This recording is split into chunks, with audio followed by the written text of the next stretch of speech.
한반도는 삼면이 바다로 둘러싸여 있습니다. 그럼에도 물고기를 전면에 내세운 전시는 우리나라 박물관 전체를 봐도 없습니다. 해양교류, 해양신앙, 해양유물 등의 전시는 있으나 특정 물고기를 앞세운 전시는 없었습니다. 이유는 있습니다. 전시할 유물이 없거든요. 병풍, 해화, 도자기, 목과구 등에 있는 어류는 잉어, 붕어 등 민물고기가 주를 이룹니다. 제가 민속연구과에서 담당했던 일이 한국의 동서남해 어촌에 장기간 상주하며 어민들과 함께 생활하고 조사하는 일이었습니다. 어촌 현장에서 오랫동안 조사를 했기 때문에 현장성을 살리는 전시를 하면 되겠다고 생각했습니다. 바다를 헤엄치는 생물로서의 물고기 전시가 아니라 우리의 삶 속에서 조기, 명태, 멸치가 어떻게 스며 있는지를 보여주는 거죠. 한국인은 세계에서 수산물 소비를 가장 많이 합니다. 여기에 크게 이바지하는 물고기가 조기, 명태, 멸치입니다. 역사적으로 봤을 때 우리나라 대표적인 물고기이기도 하고요. 모든 어로 활동과 가공, 유통, 판매, 조리하는 것은 결국 밥상 위로 오르기 위한 과정입니다. 그래서 이번 전시는 밥상에서 시작해서 바다로 나아가면서 조명치 문화를 살펴보는 여정이라 할 수 있습니다. 조명치 해양문화특별전은 특별한 점이 있습니다. 기존의 전시처럼 눈으로 감상하는 전시가 아닙니다. 소리와 비린내까지 전시 소재로 삼았습니다. 삶의 터전은 우아함보다는 치열함이라는 단어가 어울립니다. 기존 전시에 익숙한 분들은 낯설 수 있겠으나 민속 전시는 이런 방식이 유효할 때가 있습니다. 우리네 삶의 현장이 곧 민속이기 때문입니다. 그래서 비린내 나고 시끌벅적합니다. 일부러 지향성 스피커를 사용하지 않았습니다. 삶의 터전은 감상하는 게 아니라 느끼는 겁니다. 그래서 냄새와 소리로 체감할 수 있도록 전시장 내부에는 약품 처리된 진짜 건어물과 어시장 상인과 경매사의 소리, 어로 노동요, 조기 울음소리 등 다양한 소리로 가득합니다. 일부는 밥상 위의 조명치입니다. 바다에서 시작하는 것이 아니라 밥상부터 등장합니다. 우리의 밥상 위에서 조기, 명태, 멸치는 어떤 위상과 역사성을 가지고 있는지를 일상 음식, 제2음식 등을 통해서 살핍니다. 2부 무추로 오른 조명치에서는 밥상 위로 오르기 전에 조명치가 어떻게 판매되는지를 보여줍니다. 여기서 기획자가 직접 상인 복장을 하고 생선, 건어물 특징, 그리고 흥미로운 지식을 요약해서 설명합니다. 어시장을 통과하면 과거의 파시와 현재의 위판장을 비교해서 볼 수 있도록 했습니다. 3부 조명치의 바다에서는 서해가 조기로 넘쳐날 때의 조기잡이와 조기잡이 신앙을 보여주고 동해에서 완전히 사라진 명태 현황과 조선시대부터 최대 어획량을 자랑했으나 이제 수입수산물 부동의 1위인 명태를 통해서 우리 바다의 현재와 해양 환경 변화에 대해 메시지를 전달합니다. 그리고 원시어법인 죽방념의 역사와 문화재로서의 가치, 지속 가능한 전통업의 모범이 된 이유를 보여줍니다. 조명치가 한국인에게 어떤 존재였는지를 조명하는 전시를 할 수 있습니다. 명태는 남하하지 않고 조기는 북상하지 않으며 멸치는 조선시대부터 하찮은 물고기로 여겼습니다. 그럼에도 우리는 여전히 조기, 명태, 멸치를 찾아서 먹습니다. 왜 그럴까라는 물음에서 이번 전시는 시작합니다.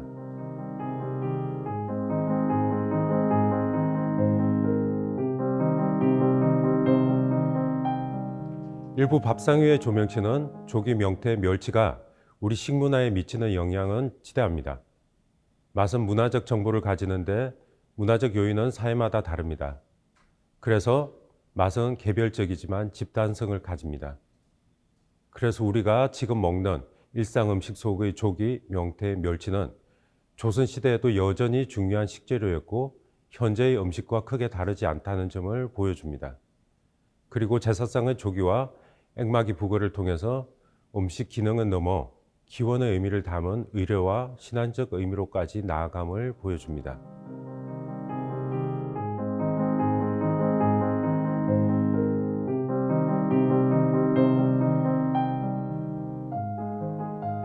이후 무추로 오른 조명치에서는 황태덕장 사람들, 어시장 상인, 위판장 경매사와 중도매인 등 조기 명태 멸치에 의존해 살아가는 사람들의 이야기를 담았습니다. 우리 밥상은 수많은 사람들의 노고를 거쳐 차려지기 때문입니다.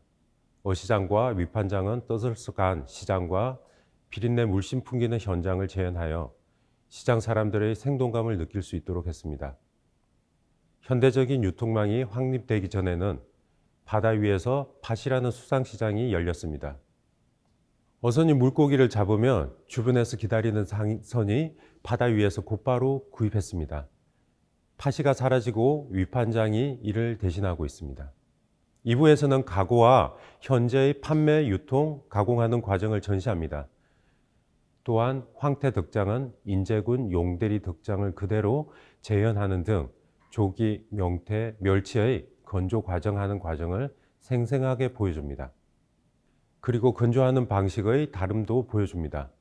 황태, 굴비, 마른 멸치는 제각각 다른 방식으로 말려서 유통합니다. 명태는 염장하지 않고 깨끗이 씻어서 말리는데 얼고 녹기를 반복하며 어체의 수분 대부분이 증발합니다. 조기는 염장하여 꾸덕꾸덕할 정도로 말리고 멸치는 염분이 있는 물에 삶아서 건조합니다.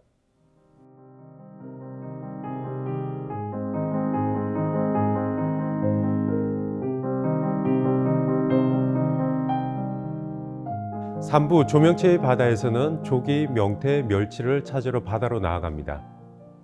조명치는 사시사철 우리 바다에 사는 물고기가 아닙니다. 명태는 차가운 물에 사는 어종이고 조기와 멸치는 따뜻한 물에 사는 물고기입니다. 일정한 시기에 대형 어군을 형성하므로 수많은 어선이 집중적으로 조업합니다. 돔, 노래미 등 정착성 어종을 잡을 때보다 집약적인 노동을 합니다. 그래서 어로 노동력가 발달했습니다. 삼부로 들어가는 입구부터 신명나는 민요와 영상을 볼 수가 있습니다. 서해의 대표 어종, 조기잡이 주력 어선인 중선배와 조기 울음소리를 들을 수 있고요.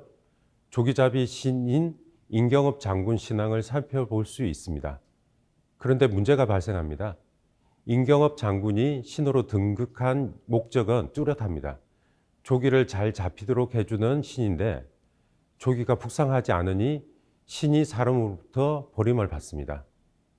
과거에는 황해도, 인천, 경기도, 충청도 해안의 수많은 제당에서 인경업 장군을 모셨는데 지금은 대폭 위축된 상황입니다.